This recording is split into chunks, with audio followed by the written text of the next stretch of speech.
I'm back, bitches! Nouvel épisode, new me, new series, nouveau titre, avez-vous remarqué? Hein? On part quelque chose de neuf. Hey.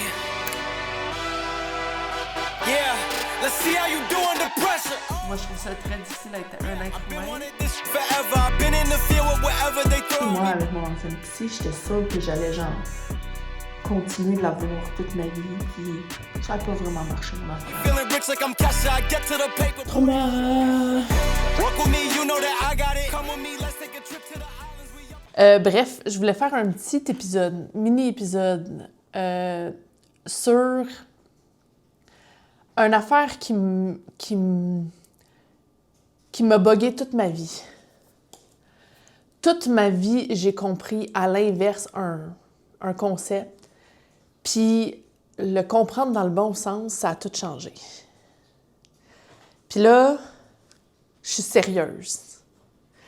C'est vraiment, vraiment utile que c'est que je vais dire, là. Je sais pas comment vous le dire, là. Mais là, je m'en vais dans un gros gun, là.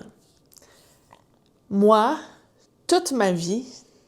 OK, j'ai 39 ans, là. Je dis tout le temps que j'ai 40 ans parce que genre, j'arrondis dans ma tête puis je dis que ça fait 10 ans que j'étais avec mon chum, mais dans le fond, c'est 9-9. Ça fait 9 ans qu'on est ensemble, j'ai 39 ans. Fait que ça fait 39 ans. Non, mais, tu sais, on s'entend, là. OK, mettons peut-être 36 parce que, mettons... Non, même pas, mettons 29, parce que comme à 10 ans, j'ai commencé à avoir une opinion sur ce concept-là. Parce qu'avant ça, j'étais juste un baby, là. On s'entend que je pensais pas grand-chose.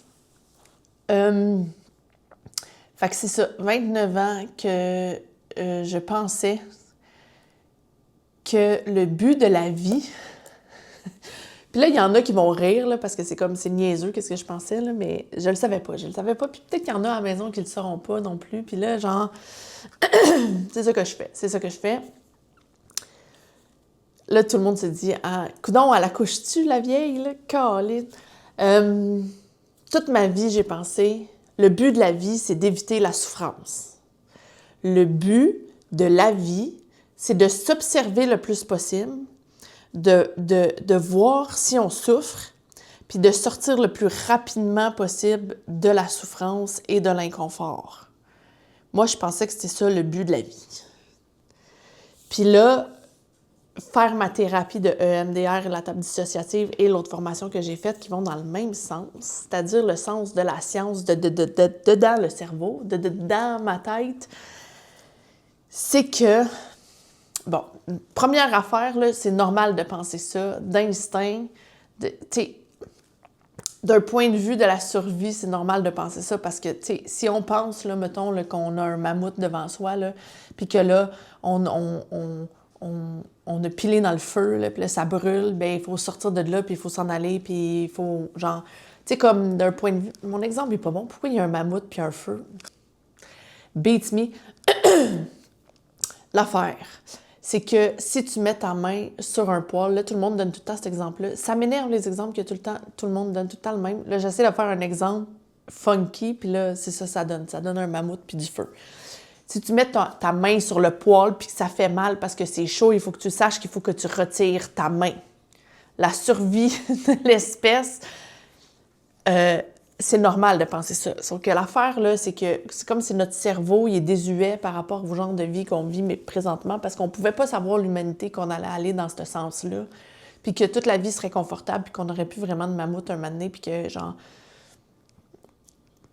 on aurait juste comme un confort physique. Tu sais, on savait pas ça. Fait que là, ça, c'est resté dans notre cerveau que douleur égale tasse-toi de là, cours, fais le mort, genre, fais quelque chose, tu sais. La souffrance, ça veut dire c'est danger. La souffrance, c'est un signal d'alarme que c'est danger. Fait que là, moi, je me suis bâti tout un système de protection de la souffrance. J'étais comme, moi, il faut que je souffre le moins possible. Un de mes mécanismes, c'était, il faut que je raconte au plus grand nombre possible de gens à quel point je souffre. Puis là, les gens, ils vont m'aider. Ils vont savoir, OK, elle souffre, fait qu'on va l'aider. Ou ils vont carrément m'enlever ma souffrance, ou ils vont vouloir être mon ami puis ne jamais me rejeter parce qu'ils vont être comme « Oh mon Dieu, elle souffre déjà tellement ». Ou j'étais comme Moi, il faut qu'il y ait quelque part que ma souffrance va, là, parce que je sais pas quoi faire avec. Puis ça veut dire que je vais pas bien. Fait que là, je me suis investie d'une mission, c'est d'éviter la souffrance parce que je savais pas, parce qu'on s'entend que genre, tu peux pas vraiment la contrôler. Parce que la vie, ça apporte une forme de souffrance tout le temps. Puis la souffrance, ça fait partie de la vie. Puis là, ce que mon psy me dit, tout le temps, la souffrance, c'est désagréable, mais c'est pas dangereux. Beaucoup de souffrance émotionnelle, là, ça veut dire qu'à chaque fois que je ressentais une émotion dite négative, là, j'étais comme « Oh mon Dieu, signe d'alarme, danger, danger, danger, fuis ». Et là, il y a plein de choses dans la vie que, comme ton confort ou avoir une belle vie ou ton bien-être est de l'autre bord d'une certaine forme d'inconfort. On s'entend, là. Accomplir des affaires. Parce que là, moi, je suis quelqu'un, là, je sais pas si vous avez remarqué, mais je suis ambitieuse en crise. Là, j'ai des ambitions what the wazoo, là, depuis tout le temps, là. Mais là, en même temps, j'étais comme, il faut que je fasse toutes ces affaires-là, mais sans souffrir. Fait que là, comment que tu fais ça? Impossible. Impossible de faire des choses sans souffrir. Fait que là, c'est ça, soit que tu t'en vas dans une vie absolument confortable, à tous les égards. Puis là, quand on s'entend là, de confort, là, ça veut dire confort matériel, mais ça veut aussi dire confort émotionnel. Puis pour s'assurer que tu es dans un confort émotionnel, ça veut dire qu'il faut que tu vives rien. Parce que dès que tu es en relation avec des gens, il va y avoir une certaine forme d'inconfort. Il va y avoir des émotions négatives. Puis moi, en plus d'être full ambitieuse, j'ai un haut neuroticisme. Ça veut dire que j'ai beaucoup d'émotions négatives. Fait que là, je naviguais avec un système de navigation là, vraiment défectueux, là, de genre « Oh mon Dieu, j'ai peur de tout est un danger. En plus, des choses qui me font vivre des affaires, c'est dangereux. Faut pas que je vive des affaires, mais je veux aller quelque part. » Tu comprends-tu que cette affaire-là, ça marche pas? Fait que là, une affaire qu'il faut apprendre, puis ça presse, relation avec la souffrance. C'est quoi, ma chum, ta relation avec la souffrance? Est-ce que ça te fait peur, souffrir? Qu'est-ce qui te fait peur? Être vulnérable? Pleurer devant les autres puis avoir l'air faible? Qu'est-ce qui te fait peur? Ressentir des émotions d'anxiété? Ressentir de la jalousie? Moi, la jalousie, toute ma vie, ça me faisait peur. Mettons que j'avais une amie, là, puis là, elle avait quelque chose, ou elle faisait quelque chose, puis là, j'étais jalouse, là, j'étais comme « Oh mon Dieu, comment que je fais pour éteindre cette émotion le plus rapidement possible? » Parce que ça veut dire que je suis une mauvaise personne, je suis une mauvaise amie, parce que je ressens de la jalousie envers mon ami. Mais là, quand tu fais ça, là, tu travailles dans le sens contraire du courant, là. Parce que les émotions, là, bitch, je dis bitch à moi, là, je dis pas bitch à toi, là, même si on se parle, là. C'est que les émotions, c'est juste de l'information finale. Puis là, les émotions, qu'est-ce qu'il faut que tu fasses avec? Absolument rien, il faut que tu les ressentes. C'est tout, c'est simple. Puis là, les gens sont comme, oui, mais comment qu'on ressent les émotions? Puis là, les émotions, c'est compliqué. Puis là, les émotions... Non. Moi, de me te le dire, là, ben franchement, ressentir tes émotions, c'est dans ton corps. Ton corps, il est tout le temps là, il est avec toi. Il faut juste que tu sois plugué dedans, c'est tout. Mon psy appelle ça « revenir dans son corps ». Fait que là, ça veut dire que tu reconnectes à tes sensations corporelles. Puis s'il y a des émotions à avoir, ils vont faire leur job d'émotion. Ils vont monter à la surface comme des bulles. T'as rien à faire. T'as rien à faire. La seule chose que tu as à faire avec les émotions, c'est les canaliser. Parce qu'on s'entend, là, quand la colère puis la rage kick in, tu peux pas fesser dans le monde. Puis là, je dis ça à vous, mais je dis ça surtout à moi. Mais des fois, ça arrive que tu as de la colère, puis là, tu as de l'impulsivité, puis là, tu ou, tu sais, comme il y a des mécanismes là, qui s'installent, ou crier, ou hausser le ton, ou se défendre, ou, tu sais, ça, c'est tout des actes en it. C'est pas l'émotion en tant que telle qui est pas correcte. L'émotion en tant que telle est neutre. L'émotion, c'est de l'information, c'est tout. Puis là, l'affaire que personne n'explique, c'est que les émotions, c'est une vague. C'est-à-dire qu'au début, ça apparaît par petit peu. Puis si tu te restes connecté dans ton corps, Tu vas le vivre, il va y avoir une espèce de montée, puis après ça va redescendre. Puis dans la redescente, tu as accès à la place dans ton cerveau où est-ce que tu peux avoir accès à l'information rationnelle. Fait que nous, qu'est-ce qu'on essaie de faire? Parce que, en tout cas, moi, le mécanisme que j'utilisais tout le temps, c'est l'intellectualisation. Je l'utilise encore, là. Mais je m'améliore. Puis c'est ça l'important. Mouvement. OK, ma chum. Là, si tu commences à ressortir une émotion, puis t'es comme « oh non, je peux pas être jalouse de mon ami parce que ça veut dire que je suis pas une bonne amie. » Là, tu vas te bloquer dans ta courbe, fait que tu vas être pogné là, genre, puis là, tu vas être inconfortable comme ça pendant vraiment, vraiment longtemps. Puis tu essaies de bypasser ton émotion par de l'intellectualisation, mais ça marche pas. Ça marche pas parce qu'il faut que tu la ressentes, puis après ça, tu peux accéder à « ah, tiens, mon amie, elle s'est mise en couple avec un gars qui a l'air sain pour elle. Je vis de la jalousie parce que, ben, au final, moi aussi, j'aimerais ça. J'aimerais ça être en... » Tu sais, je donne des exemples, là. Moi, je suis en couple, fait que c'est pas ça, là. Mais toute ta vie, tu t'es dit « ah non, moi, je veux pas d'enfant, je veux pas d'enfant, je veux pas d'enfant. » Puis là, tu vois ton ami avec un enfant, puis là, tu vis de la jalousie, puis là, tu ressens ton émotion, puis là, l'autre bord, t'es comme « ben, peut-être que j'aurais aimé ça avoir un enfant. » Ça veut pas dire que tu vas avoir un enfant. Ça veut pas dire que tu vas choisir d'avoir un enfant. Peut-être que tu vas continuer de te dire « moi, j'en veux pas d'enfant. » Mais ça veut dire que tu as une forme de jalousie. C'est de l'information. Ça veut dire que ça peut vouloir dire plein de choses. Là, après, c'est à toi de le décrypter. Qu'est-ce que ça veut dire? Puis là, c'est ça que personne ne nous apprend à faire. Personne ne nous apprend, premièrement, à laisser aller la vague des émotions. Puis, deuxièmement, à les interpréter comme du monde. Puis à savoir quoi faire avec, puis comment les canaliser. Puis là, les canaliser, là, c'est... Des fois, ça veut dire crier après quelqu'un, dire « faut que je m'en aille me calmer ». Tu sais, si t'es trop ragey, hier, j'ai fait ça. « Maman, ça va dans la cuisine se calmer ». Tu sais, je l'ai dit vraiment ragey, mais j'ai fait ça. Puis je suis allée respirer, puis je suis allée commencer à faire le souper, puis m'occuper, puis genre... respirer, puis j'ai fini par vivre ma vague d'émotions, puis ça a fini par... Tu sais, j'ai complété le cycle. Parce que l'affaire, c'est que si tu complètes pas le cycle, l'émotion, elle revient. Soit elle reste pognée là, ou elle revient. Puis là, c'est comme... C'est ça, là. Fait que là, il faut sortir de notre tête puis aller dans notre corps. Mais c'est simple, simple, simple. Est-ce que c'est facile à dire? Ben non, c'est facile. Oui, c'est facile à dire. C'est pas ça que je voulais dire. Je voulais dire, est-ce que c'est facile à faire? Non. Est-ce que c'est simple?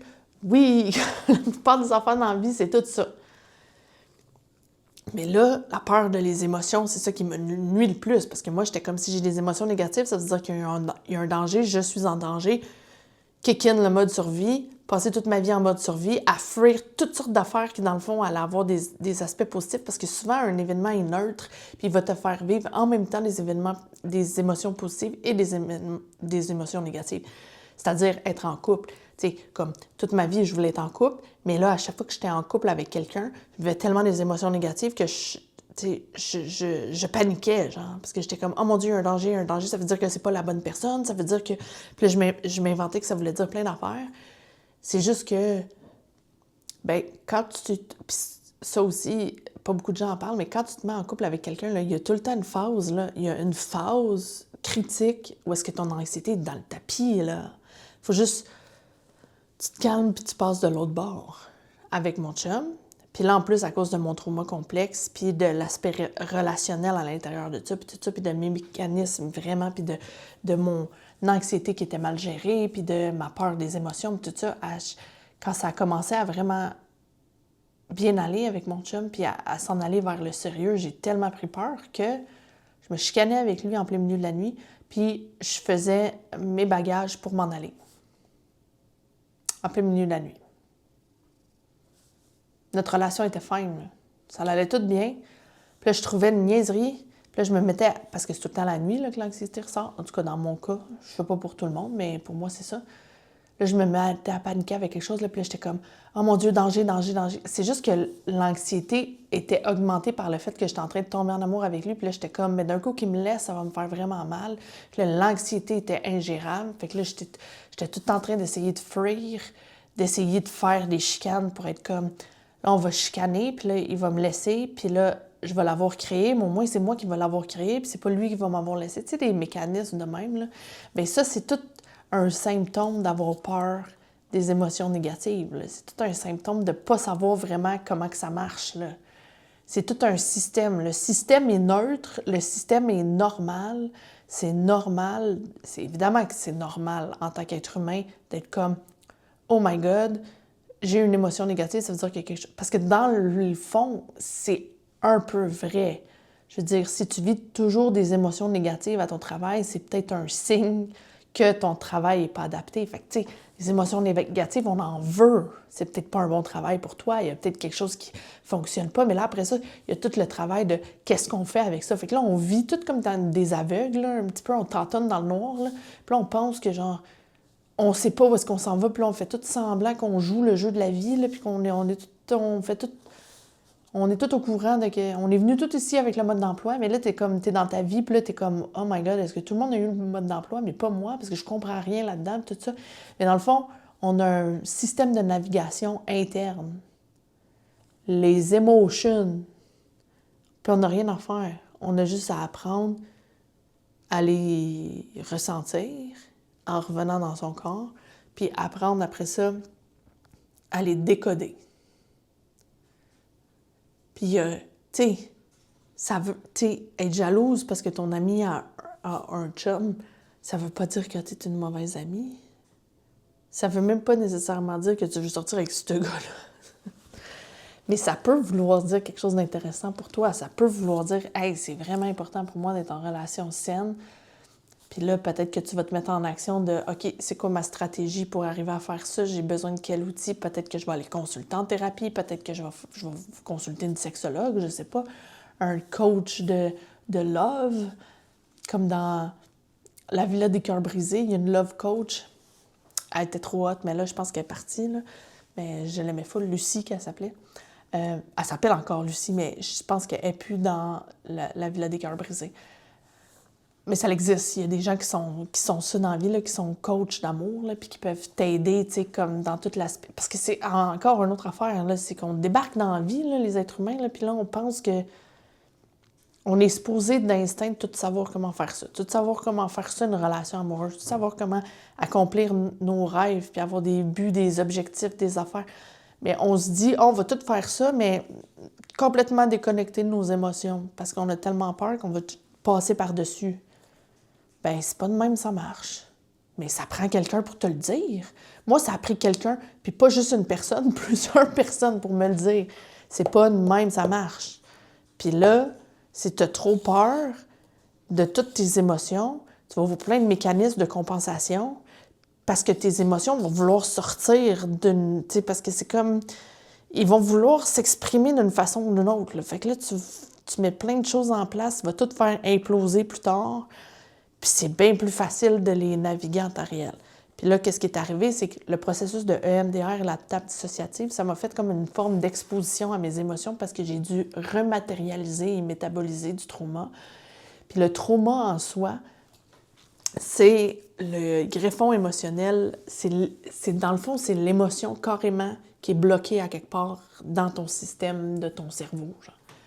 Fait que là, tu as eu tellement peur de quelque chose, ou tu as eu tellement une grosse émotion que ton système était comme, bien, si on la ressent puis on la métabolise dans notre corps, on va péter aux frettes. Fait qu'on va la prendre, on va la mettre dans une petite boîte, on va la serrer quelque part. Mais l'émotion, de temps en temps, elle se réactive. Genre, quand il y a des genres de relents du passé, des situations présentes qui ressemblent un peu aux situations passées, le bout, puis ça s'active, puis là, tu sais pas trop d'où ça vient, puis... Mais mon trauma complexe a été créé un peu à la base à cause que j'avais peur de ma souffrance, de ma propre souffrance, de la métaboliser parce que j'étais trop jeune pour ressentir les émotions à laquelle j'étais exposée. Puis là, c'est devenu une espèce de phobie là, tout le long de ma vie. Puis là, m'asseoir dans le bureau, faire le EMDR, ouvrir les boîtes, puis là, métaboliser les émotions qui étaient prises une par une, ça m'a fait « Ah, OK! » C'est bien moins difficile métaboliser l'émotion en tant que telle que toute la peur que j'avais générée alentour de l'émotion. L'anxiété puis la peur alentour de l'émotion là, était vraiment, vraiment, vraiment plus grave que le cœur de l'émotion en tant que telle. La déception, la colère, la tristesse, blablabla.